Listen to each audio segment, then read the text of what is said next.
ज्यांचे निराधारचे पैसे आतापर्यंत आलेले नसेल त्यांनी काय करावं हा नेमका प्रश्न आपल्याला पडत असतो। तर आज त्याबद्दल मी पूर्ण माहिती सांगणार आहे। तर मित्रांनो, पूर्ण माहिती तुम्ही पूर्णपणे बघा आणि ज्यांचे पैसे आलेले नसेल आणि ज्यांचे पैसे येत असेल त्यांनी नक्की हा व्हिडिओ बघा। मी पूर्ण माहिती तुम्हाला सांगणार आहे।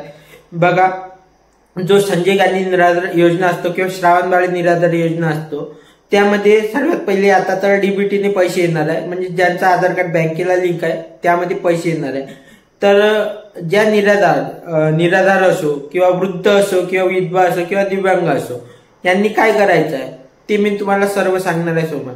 तर सर्वात पहिले काय करायचं आहे, त्यांनासाठी एक महाराष्ट्र सरकार यांनी आपल्याला एक ऑनलाईन चेक करायला एक स्टेटस दिलेला आहे, म्हणजे साईट दिलेली आहे। ते साईटवर आपण चेक करू शकतो आपले पैसे कोणत्या महिन्यात किती आलेले आहेत। त्यासाठी आपल्याला काय काय लागणार, त्यासाठी आपल्याला आधार क्रमांक लागणार आणि मोबाईल नंबर लिंक लागणार, तेव्हा आपल्याला ते ऑनलाईन पद्धतीने चेक करता येणार।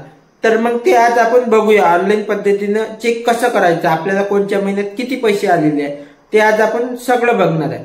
आणि मित्रांनो, तुम्ही जर चॅनल नवीन असाल तर चॅनल लाईक शेअर सबस्क्राईब करा। जास्तीत जास्त दिव्यांग किंवा वृद्ध असेल किंवा विधवा असेल त्यांच्यापर्यंत निराधारचे पैसे आतापर्यंत आलेले नसेल किंवा पगार आलेले नसेल, त्यांनी काय करायचं आहे तर त्यांनी ऑनलाईन चेक करायचं आहे। ते ऑनलाईन चेक कसं करायचं चला तर मी समोर बघा, मी सांगतो तुम्हाला। तर मित्रांनो, सर्वात पहिले आपल्याला गुगलवर यायचं आहे किंवा क्रोमवर यायचं आहे। तुम्ही मोबाईलवर पण हे करू शकता। तर सर्वात पहिले तुम्ही गुगलवर आल्यानंतर तुम्हाला इथं मी एक साईट देणार आहे, यावर क्लिक करायचं आहे। या साईटला एंटर करायचं आहे म्हणजे आपण समोर जाणार। तर बघा, social justice and special assistant department आहे, गव्हर्नमेंट ऑफ महाराष्ट्र। म्हणजे आपल्याला जे पण आतापर्यंत आपल्याला डीबीटीने किती पगार आले किंवा किती पेन्शन आलं हे पण आपण आता ऑनलाईनच बघू शकतो। तर सर्वात पहिले आपल्याला काय करावं लागेल, तर सर्वात पहिले आपल्याला लाभार्थ्याची स्थिती यावर क्लिक करायचं आहे। लाभार्थ्याची स्थिती झाल्यानंतर आपल्याला सर्वात पहिले इथं आपला आधार नंबर टाकायचा आहे। जसं मी माझा आधार नंबर टाकून घेतोय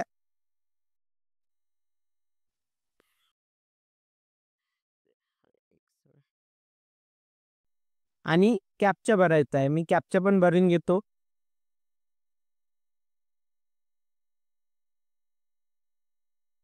आणि गेट ओटीपीवर क्लिक करायचं आहे, म्हणजे आपल्याला एक ओटीपी येणार आहे आणि तो आपल्या मोबाईलवर येणार आहे। तर मित्रांनो, मला ओटीपी आलेला आहे, तर मी ओटीपी टाकतो।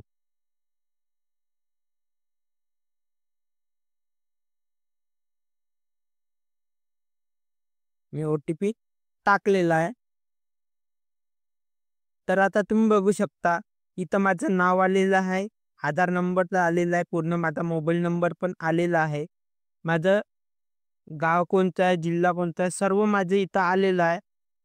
आधार डेमो अथॉरिटी स्टेटस यस आहे माझं आणि संजय गांधी निराधार योजना मला चालू आहे।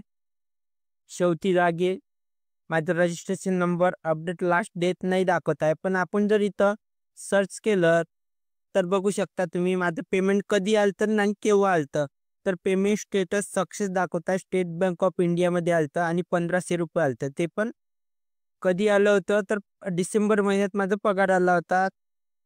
हा त्याचा सर्व स्क्रीनशॉट वगैरे, म्हणजे आता यावर आपण असं समजू शकतो की आपण जे पण करणार आहे ते आपल्याला आता ऑनलाईनच चेक करता येणार आहे।